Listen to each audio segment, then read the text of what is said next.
You're listening to Flip Empire, the show committed to helping real estate entrepreneurs who want to build their empire without sacrificing their life. Your success and freedom starts now with your host, Alex Pardo.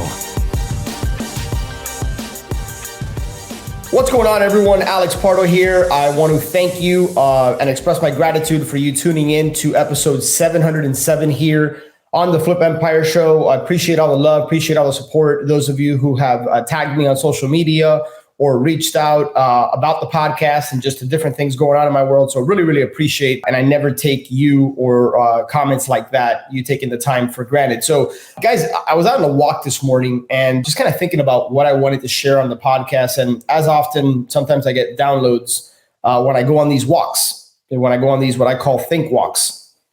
Before I get into that and kind of share with you what's on my heart and what I want to focus today's podcast episode on, just a couple housekeeping items. You know, about a month and a half, 2 months ago, like literally right before I left to Italy, I got a call from a super, super sweet lady who reached out and basically said, hey, about 2 years ago, I received this letter from you about my storage facility. And I've just kind of been sitting on it. Because at that point, I didn't think, I wasn't ready to sell. I felt like it could be a complicated process. And I just had so many things going on that I didn't really give it too much energy and attention. But I kept it because your letter resonated with me. And I knew at some point I would call you. And now I'm finally ready to sell. So we're about to go under contract where I'm going to be purchasing her storage facility. And again, just super, super down to earth, just a very, very nice lady. We've kind of built up a little bit of a friendship just in our communications and our conversations. And I share that with you because what strikes me is if you take enough of the right actions consistently over time, good things happen. In other words, you will bear the fruit of your labor.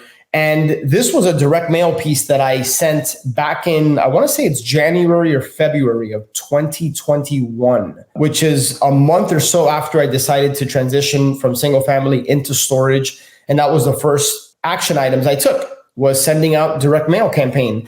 And so I wanted to share that with you because you might be out there in the single family space, in the commercial space, or whatever business you're operating now. It's been cool to hear that there's other entrepreneurs in different spaces also listening to the show. And it's a reminder that when you might not see the payoff or the benefit of something you're doing today, but if you're intentional about getting clear about what you want, reverse engineering that, and then consistently taking the actions and asking yourself, hey, what do I have to do to realize that goal that I have 12 months from today, 3 years from today, 5, 10 years from today, whatever your process is, just stay consistent with the right types of actions and good things will happen to you. And it's really cool that, a letter I sent 2 years ago, and sure enough, I went back to my direct mail list when I first got involved in storage and I looked up her information and there she was. So, and then on top of that, I got to meet somebody in a different state and now we've kind of built up a friendship and I look forward to working with her as we close this deal and more on that deal in the future as things unfold. But I wanted to just share with you the importance of getting clear on what it is you want, figuring out what action you have to take, and then just do it consistently. It might not be sexy, but if it's simple and it's the right action, you will see the payoffs at some point. You just got to continue to do it. So that's not really what I wanted to share with you on today's podcast. But again, I did want to quickly mention that we are getting ready for our Ascend Mastermind Retreat coming up in early October and kind of designing the event. And there's a lot of really cool, exciting changes happening within our community and how we run our mastermind meetings to make them more impactful, experiential, collaborative, connecting. And one of the things that I've been really thinking about lately, especially over the course of the last 3 weeks since I got back from Italy, and it's a question I want to pose here and I want to ask you, are you an equity investor or are you a cash flow investor? Are you an equity investor or are you a cash flow investor? Let me take a few steps back to provide some context as to why I've been asking myself this question and the clarity I've gained and what I've been doing in the process. So if you would have asked me that question when I got into storage back at the end of 2020, beginning of 2021, well, I would have told you I'm a cash flow investor, right? The reason I am transitioning out of the wholesaling space and into storage is because I want more cash flow, right? Wholesaling is a fantastic business because it's a cash generator. But then one of the mistakes that I realized, and I've shared this with you guys on the podcast on previous episodes, I think one of the biggest mistakes I made when I got involved in real estate back in 2005, in the first probably 12, 13 years of my career, was that I got roped into just generating cash, but not having an action plan to put that cash to work to then generate cash flow. So for all the wholesalers listening to me right now, for the fix and flippers, guys, take it from me, do yourself a favor, make sure that you are leveraging your cash generating business to stockpile cash and then put them into assets that spit off and create cash flow. And I'm not going to get into all the different creative financing ways, like different ways you can structure deals. I'm not necessarily saying you have to use your cash, but use your business as a cash generator and then invest that money to spit off cash flow. And I'm not just talking about real estate, right? And I'll get to that in a moment here. But what I've realized over the years is that step one is to generate cash through your business, right? That's your active earned income. Step two is to then use that cash you've generated to generate cash flow, right? It's what I just alluded to. And then step three, right? If we're thinking about Robert Kiyosaki, right behind me, I have his entire series in one of these shelves. And I think his second book was the cash flow quadrant. And he talks about, if you think about like, think of a cross, and then you have E in the top left, you have S in the bottom left, right? E is for employee, S was for self-employed, right? So most of the people listening to this podcast are likely going to be in that S category. Some are going to be in the E, and then there's going to be some that are in the top right, the B, the business owner, right? There's certain things you have to do to transition from being in the self-employed category to being a business owner and an operator with a team, etc. And then there's the bottom right-hand corner, which is where I encourage all of us to aspire to be. And that's to be an investor, right? And I've kind of been having conversations with an older gentleman who I met in again, the common theme, as with so many people, so many incredible people in my network through masterminds and through the communities that I'm involved in. And I met this gentleman, and he's very wise, and he's very sharp, and he's been there, done that. He's owned and operated numerous businesses. He's exited businesses. He's generated a lot of wealth, and he's in that bottom right-hand corner. He's an investor, right? He was an employee many, many moons ago. He was actually, I don't even know if he started off as an employee. He might have just started off in the self-employed quadrant. He's been a business owner, and he's been an investor for a while. And he's kind of been informally mentoring me to a certain degree. And that's one of the principles I live by, is you should always have your hand up to a mentor and your hand down to a mentee pulling someone up, right? So think about who you're mentoring and think about who's mentoring you. And so we were having conversations, and what struck me like right between the eyes is that for the last couple of years, I've been thinking I'm a cash flow investor when in fact I'm actually an equity investor. And the reason is because I haven't hit my quote unquote freedom number, right? So your freedom number is when your passive investments are covering your everyday expenses, right? And for each of us, that's going to be a different number, right? And so, and the less that you require to live on, and your passive investments provide more than that, the wealthier you are, right? So I transitioned. I remember my storage coach, when I first got into storage, he asked me, he's like, all right, before we get going on anything, technically speaking, when it comes to like finding storage deals, closing storage deals, operating storage deals, he said, what's your goal? Are you after cash flow, or are you after the big pops? Are you after the equity? And I said, man, I'm tired. I'm not tired. I've generated enough cash in my wholesaling business that I'm after cash flow. But so this entire time I've been thinking I'm a cash flow investor. But what I didn't take into account is that I hadn't generated enough huge piles of cash to then put that into investments where the passive income completely covers my lifestyle, right? To this day, a larger percentage of my active earned income covers my lifestyle. And yes, I have some passive income coming in, don't get me wrong, but I haven't hit that freedom number. And the plan I've been working lately and the clarity I've gotten is that I'm an equity investor, right? I now know to the penny how much cash I would need invested and deployed in investments, and then what that would generate on a monthly income if it was invested at 8%, if it was invested at 10%, if it was invested at 12, 15, and 20, right? So obviously, if I'm earning 20% of my money, I need significantly less cash deployed in these investments.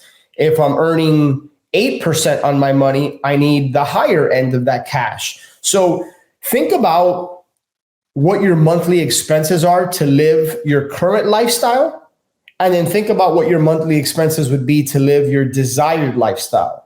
And those are likely two different numbers if you're listening to the show. Now, granted, some of you might be listening and you're saying, hey, I'm living my vision. Hats off to you, kudos to you. Then all you got to figure out is ask yourself, do I have enough passive income coming in to cover my current lifestyle since I'm living my vision? For many of you who are listening, you desire more. And so desiring more may come with a higher living expenses. And for some of you, it might not, right? So figure out what your investments would have to generate passively in order to meet your current lifestyle, your current expenses, and to meet your desired expenses. And then you can figure out how much you're going to need deployed into investments. And then you can calculate what it would spit off to hit your number at different percentages, right? 8%, 10, 12, 15, 20, whatever it is. And so I now realize I'm looking at deals through a different lens. I'm not necessarily looking at it like how much cash flow does it produce. Yes, that's a big part of the equation. Don't get me wrong. I'm not saying I'm not looking for deals that spit off cash flow. What I'm saying is I'm looking to generate more equity so that if in turn these properties get dispositioned, I now have bigger piles of cash to operate with to put and deploy into investments, right? So again, remember, step one, depending on where you are in your journey, generate cash. Step two, generate cash flow with that cash. And then step three is you want to transition into becoming an investor. And one caveat here, you get to define what a passive investment is, right? I'll give you an example, right? So like if you invest in a syndication and you get a multifamily syndication, a storage syndication, whatever the case might be, and you get a quarterly check, that is, to me, that's a passive investment. Yes, it required you to do some work on the front end. You gotta know and trust the operator. You gotta underwrite the operator. You gotta underwrite the deal. You gotta know what you're getting involved in, right? It takes some time, energy, and effort. But then after that, once your money's at play, you get a check monthly, quarterly, maybe annually, whatever the case might be. That's a passive investment. In my eyes, I own some rental properties in a different state. While that takes me, I don't know, an hour or two a month, right? And that's semi-passive to me, right? Because I have a property management company that handles everything. I only have to get involved if every now and then, there's a CapEx item or something, right? Like the furnace goes out or we got to do this, or we got to do that. Then I have to approve certain quotes. I have to look at pictures. Again, that might take me an hour or two a month, if that. So that, to me, that's a semi-passive investment. I look at, lending that I'm involved in, right? And like, to me, I have to do a little bit of work on the front end.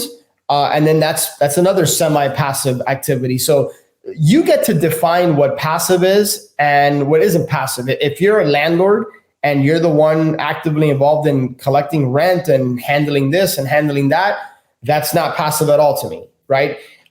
For most of you who are operating a cash churn type of business, right? Like wholesaling, fix and flip, unless you've built out systems, you've built out a team, and you're in that B quadrant in the top right, that's probably not passive. Now, for some of you who have taken the time to build the business and structure it a certain way, it might your business might be passive for you, but you get to define what that is. So I think the big takeaway here is, depending on your journey, you may first need to focus on income, and then you can focus on net worth, right? I see too many people getting involved and they're struggling to take care of their month-to-month bills, and yet they want to go buy a house that generates a couple $100s a month in cash flow for them, right? That probably isn't going to move the needle enough for you. So my recommendation is to generate enough cash where you can deploy that cash into an asset that spits out cash flow. And maybe your plan is, hey, if you're a wholesaler or fix and flipper, maybe for every transactional deal you do, like every 3 to 5 deals you do, you cherry pick and you find the one that you can hold long term, right? I was just having a conversation with somebody this morning, a buddy of mine, on this walk towards the tail end of it. And we were talking about like, dude, you can get rich buying real estate, but you really get wealthy holding it. And we were talking about a lot of the deals that we had done in the past. And I've never once heard somebody say, I always hear people say, I shouldn't have sold that.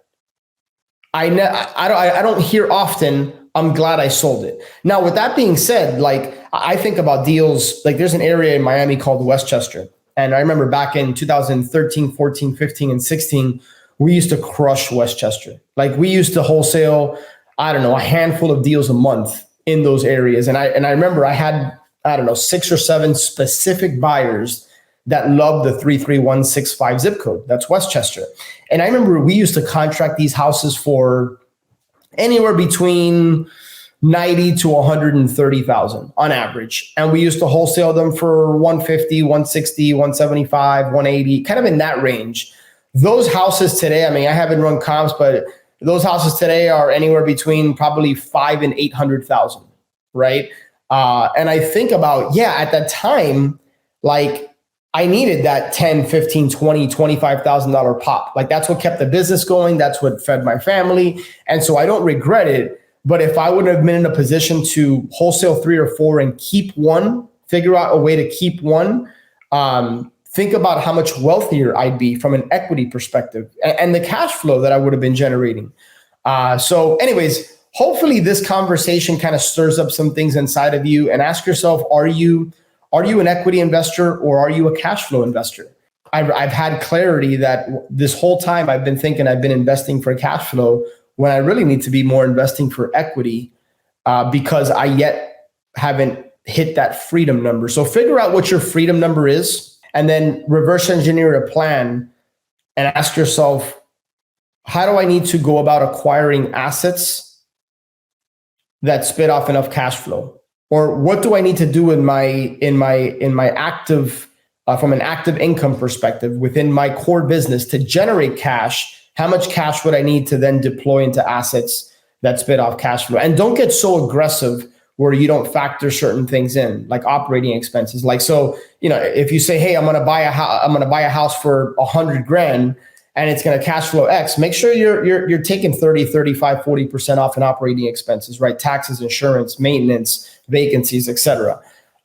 So anyways, that's how you start to be thoughtful about building wealth over time. And I think the way I'd like to kind of close the loop on this podcast is, if you do enough of these actions consistently, you'll receive the payoff in the future, right? So don't live in a microwave society where we want things now, but be very thoughtful, intentional in how you go about building wealth and generate cash flow. So that's what I got for you. If you want to have more conversations like this, if you want to have conversations about not just business and building wealth and generating cash flow, but about life and family and living with a sense of joy and fulfillment, just being around impactful, meaningful people that are moving the needle in life, people that are shaking, ascendyoursuccess.com. Again, as we plan our upcoming retreat, I'd love to have a conversation with you. If you feel like it could be a fit, ascendyoursuccess.com, and we'll hop on a call and see if it makes sense. So with that being said,